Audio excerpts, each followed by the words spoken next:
Hey there everybody, welcome back to the channel. Now, today we're here with a bit of a different video. We're here with a history video.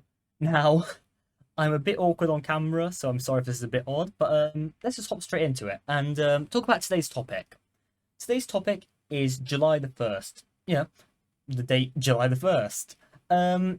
Basically, we're going to be talking about its significance in Hong Kong and why it's a public holiday. We're going to go off and just go through the history of it and build up to what it is and, just about that really. So you could view it as a TLDR of Hong Kong history if you felt like it. So first of all, July the 1st, what is it? Well, it's a public holiday in which we commemorate a certain thing of which I'll go over in this video. But basically, we just get the day off of work really, that's about it. But yeah, let's go off and begin with the history behind it. So, the year is 1799, just before 1800, and the governor of Canton has just placed an outright ban on the opium trade. Now, opium was a massive problem during this part of the Qing dynasty, and basically they had already put an edict on it in 1870. Oh, sorry, 1780, sorry.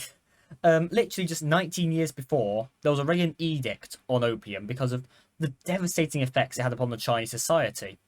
Now, this was being sold by Europeans into China, basically. Now, admittedly, a lot of this was done by the British. So, the thing is, there was a ban now. But what happened? Smuggling happened. So, smuggling began happening, and basically it utilised floating warehouses and the corruption of Chinese officials. A famous quote around there for this type of topic basically just talks about something that a trade house agent said, where apparently he said, "It is like gold, I can sell it any time," referring to opium. This here just shows just how highly sought after it was in China. And now, as economics goes, supply and demand. There was such a high demand that the Europeans basically just went, yeah, I'm going to continue this illegal trade. But under half a century later, in 1838, the Chinese actually began to crack down upon the opium trade, and they actually began executing drug traffickers and rejecting the possibility of legalizing the narcotic constantly. Now, the British, as I did mention before, were selling a lot of this into China, and they were not happy with this decision, as each year they were selling probably around 1,400 tons of opium to China. And with them just constantly saying, no, we're not going to legalize it, the British weren't exactly the happiest with this. Now, if we think about it a bit more, this year obviously annoyed China as well as the smuggling continued, even though there was crackdowns. So a year later, they actually appointed a guy named Lin Zhu, if I'm pronouncing that correctly, probably across the bottom of your screen now or something. I'm not very good with names, but basically he was the Special Imperial Commissioner who was tasked with eradicating the opium trade in China. Now, he fully banned the sale of opium, and just demanded everyone hand over their opium to the Chinese authorities. This basically meant the factories, the ships, the trade ships, the people, and all that. So, with this happening, Lin just basically began seizing it. He closed the Pearl River Channel, there's probably a map of it on screen now, and he just trapped a bunch of British ships and boarded them and, well, destroyed the opium supplies. And obviously I did mention that there were the warehouses and the factories as well. 13 factories. All of this opium was seized and destroyed. Now this here was obviously a massive financial problem. And coming along with this, Charles Eliot, the British counterpart to Lin Zhu, was very displeased, as you'd expect. Now, he ordered for all the opium-carrying ships to flee and prepare for battle. Lin began besieging foreign dealers in the foreign quarters of Canton, and Eliot, eventually after a little bit of just talking, managed to gain some temporary peace after getting the Brits to go off and hand over their opium to the Chinese. Now, tensions did actually continue to rise, as there was no full solution, really. So, there were skirmishes, just a few skirmishes here and there, some minor conflicts and all that, but this eventually led into full-out war. Now, a lot of people living in Hong Kong probably have heard of this war. This is the Opium War. the first one.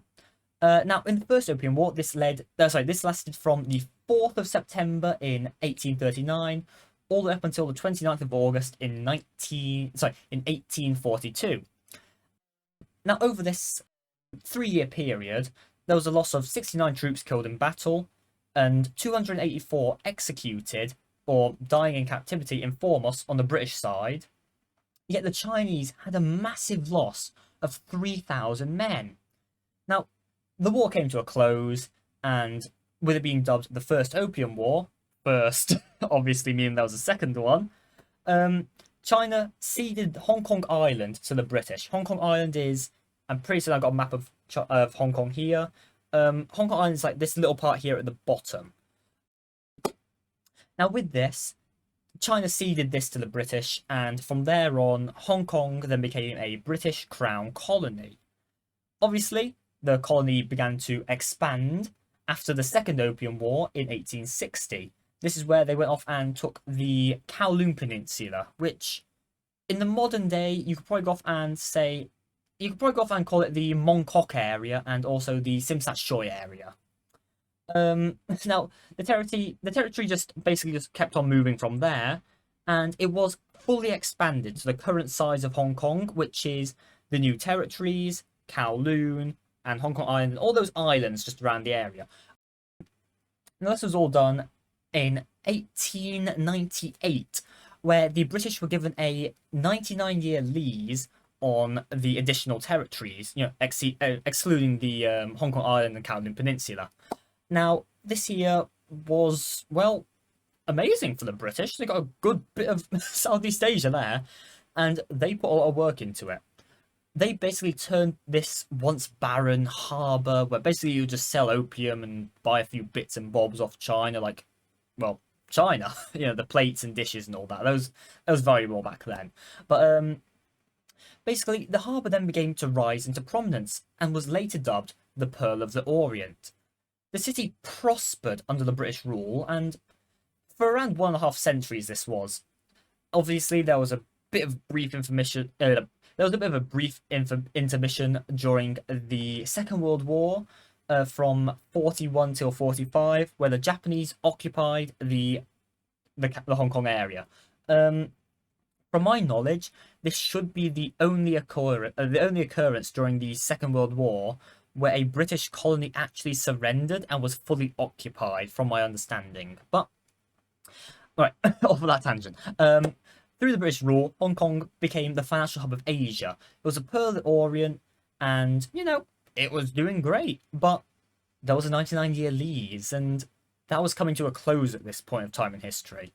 And the British and Chinese had to begin making preparations to hand over Hong Kong back to China.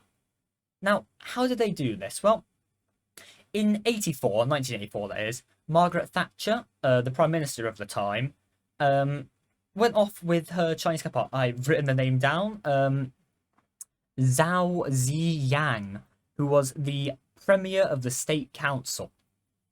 Now, together, these guys signed something which is commonly known as the Sino-British Joint Declaration, the full name being Joint Declaration of the Government of the United Kingdom of Great Britain and Northern Ireland and the Government of the People's Republic of China on the question of Hong Kong. Now, basically, they went off and it went through a lot of meetings, obviously. It wasn't just done in one day, but they signed a bunch of things, and despite Hong Kong Island and the Kowloon Peninsula being ceded to the British, obviously the British owned that. They could keep hold of that even after the lease ended. They actually handed it all back to China in that agreement, because basically Margaret Thatcher and everyone else at the area basically just noticed, like, Hong Kong couldn't function if it was cut in two like that. And, well, yeah, they handed it over. And during this deal, the implementation of one country's two systems was created. This meaning that Hong Kong, after the handover in 1997, will go off and maintain a relatively similar way of life as they've always maintained, up until 2047, that is. So 5 decades. Obviously, this has come into question recently, but I won't get into that sort of territory, because I don't want to get arrested. But, yeah. The city was then handed over to China on the 1st of July 1997. Now, with this handover, it was celebrated by both sides. It was a peaceful handover of a territory, there was no war fought, and it didn't end up like Argentina and the Falklands. Now, this was great for both sides, easy handover, there you go. And that is basically the story behind the 1st of July. The 1st of July is just the date that Hong Kong was going back to the Chinese, and it's commemorated, celebrated, despised. You know, people from all over the political spectrum have different ways of viewing it. Regardless, it is a public holiday which shows the just immense amount of history we have in Hong Kong.